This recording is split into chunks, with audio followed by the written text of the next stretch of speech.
Okay, we're here at Target Summit in Moscow. It's 2016, and I'm joined today by Jordan Satok, the CEO of Peak Mediation. Welcome, Jordan. It's nice to be here. Can you please tell me about Peak Mediation and what is it that you guys do? Yeah, sure. So we work with app and game developers around the world and help them with the ad monetization of their apps. We found that a lot of developers spend a lot of their time working with lots of different ad networks, and it's time consuming, it's frustrating, and it's really not that efficient for them. So what we do at Peak Mediation is we take away all the hassle, we give them one SDK, one technology that includes access to over 20 individual ad networks and exchanges. We fully manage it on their behalf, we optimize it on their behalf, and at the end of the month we send them one check for all the revenue. It makes it nice and simple, and I think is really it's a game changer for a lot of the developers we work with. Cool. And I mean, just talking about mediation in general as a service, there's obviously competitors, that you guys have. How would you say you're different from the competitors that are out there? Yeah, there's two main differentiators for us. A lot of the products that are out there are tools, they're not services. They let you as a developer mess with all the settings, configure everything on your own, optimize it on your own, and that's great for some people. What we've done with Peak is we've tried to be a fully managed service, which means for you as a developer, for you as a publisher, you don't need to spend your time doing that.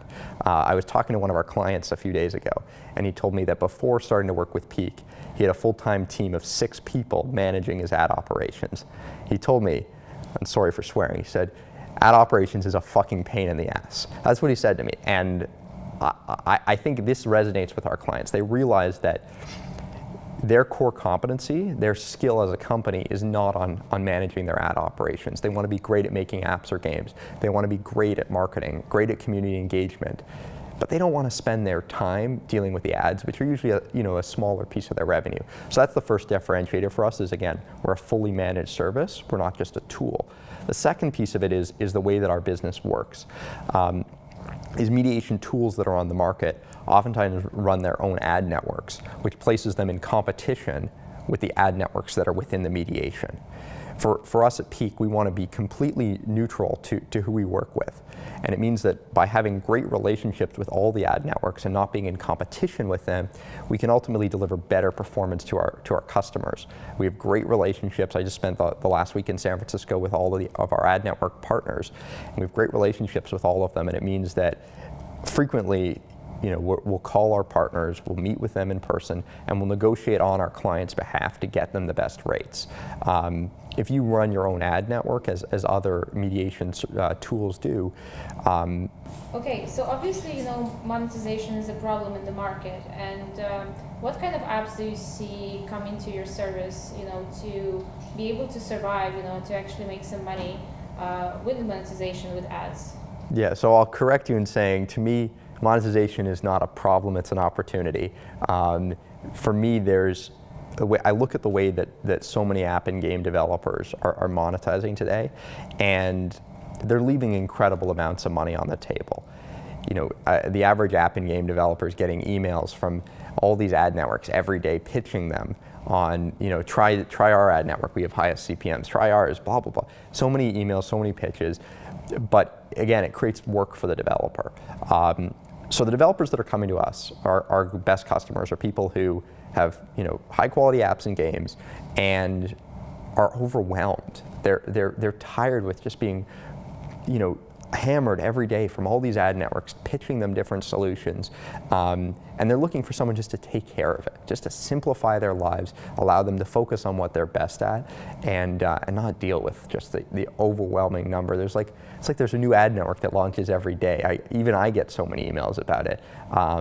We try to take care of that. So I meet with all these ad networks. I vet them on behalf of our customers. I negotiate with them on behalf of our customers. I ensure that they're, if an app or game is limited only to kids, for example, we make sure that they're compliant with the laws in local markets and are only going to show the right ads for kids. We do things like this on behalf of our customers, and I think that those are the customers that ultimately are the most successful with Peak, are those that are looking for their lives to be made easier. Cool. And for example, obviously, app developers come to Peak Mediation, to work with you guys. But in terms of like just seeing some mistakes from certain app developers, what would those be? What kind of mistakes do they usually make in terms of monetization or not monetizing at all, or maybe spending money somewhere where they shouldn't? Sure. I guess the first thing would be not having ad monetization at all. Some people believe that running ads in addition to in-app purchases can cannibalize their in-app purchase revenue. And I've done a number of case studies to prove that this is incorrect. And in some cases, it actually helps people realize the value of the currency in the games and encourages people to spend more money in in-app purchases rather than it cannibalizing it. So I'd say the first big mistake is not doing ad monetization. You should 100% be doing some sort of ad monetization. Once you're committed to doing ads, I think that it's about implementation. So either putting ads in the wrong place in the game or app, not working with the right ad networks or not experimenting with them enough, not having a sufficient optimization strategy, not negotiating with ad networks enough. All of these are big mistakes. And they're things that we've learned from at Peak, and I've seen some of the biggest gaming and app developers in the world make these mistakes themselves, and even people that have unlimited resources, it seems, make these mistakes. So we're trying to take these burdens on at Peak, make it our priority to solve the problem, and ultimately just deliver great service to our customers without them needing to worry about negotiating with ad networks or testing different optimization strategies or integrating new ad networks or dealing with blacklist compliance and stuff like that. We want to fully manage that and take care of it for our customers. Okay, now moving away a bit from the product, a bit of a general question.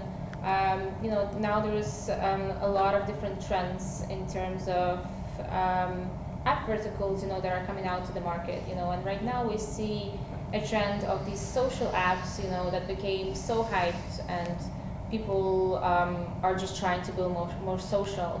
What do you think would be the next trend? Will it stay still social, or will it be something else? Yeah, I think, look, there are lots of trends emerging in the market right now. I think social remains an area that a lot of people flock to because it's of interest to a founder, typically. You look at a lot of the dating apps that have been built, the Tinders and Bumbles and these other services, they're typically being built because the founders themselves are in need of a dating app, and they build these things themselves. I think that those sort of trends will continue. What I see being interesting is how the phones and tablets we use ultimately, I believe, will take over the computers that we use. And we're going to see phones and tablets move more into productivity, move more into the workplace, more into business, finance, and other categories like that. And new monetization models will need to be developed for those categories. If you put a business app on the App Store for $499, it's unlikely that anyone would ever buy it.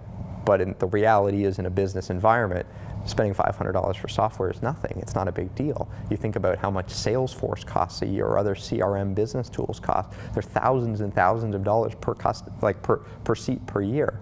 So I think that there'll be new models, new distribution techniques that emerge as people move from just building, let's say, social consumer apps, games, utilities, and basic productivity apps into more advanced productivity categories, more advanced business finance, other categories like that.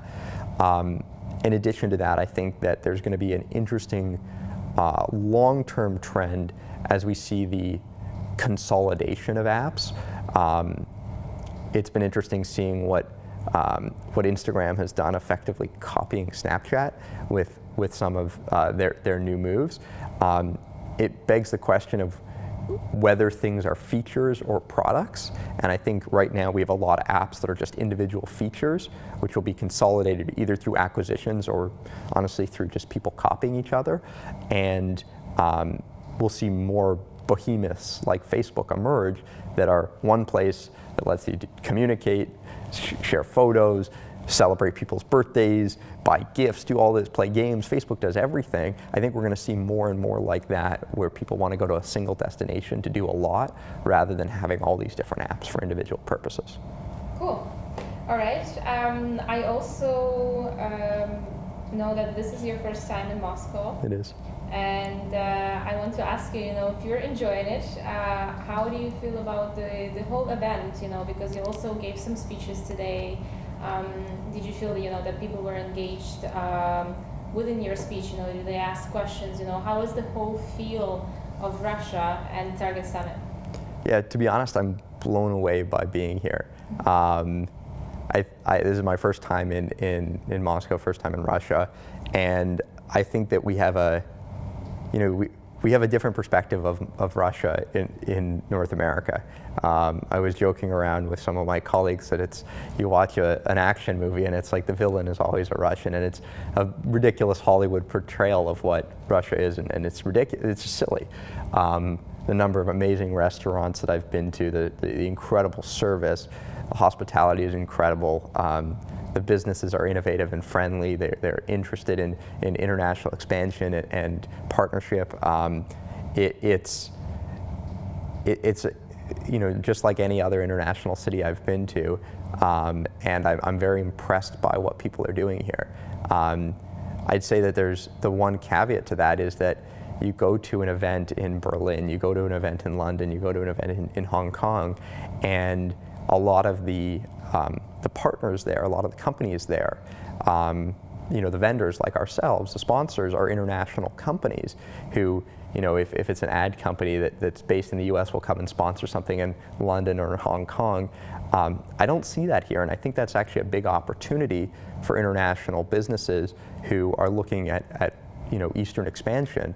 I love at Peak that we're a diamond sponsor here, and I definitely encourage other businesses to get involved in the event because as you said, the reaction to my speeches have been great.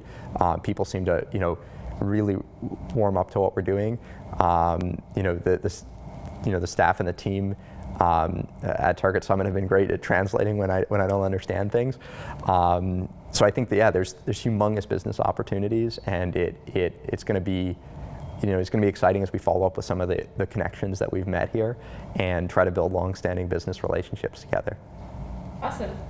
I thank you very much for the interview, and we really much enjoy having you as diamond sponsors and having you here in Moscow. So thank you. Please have fun. Yeah, thank you for your hospitality. It's been great.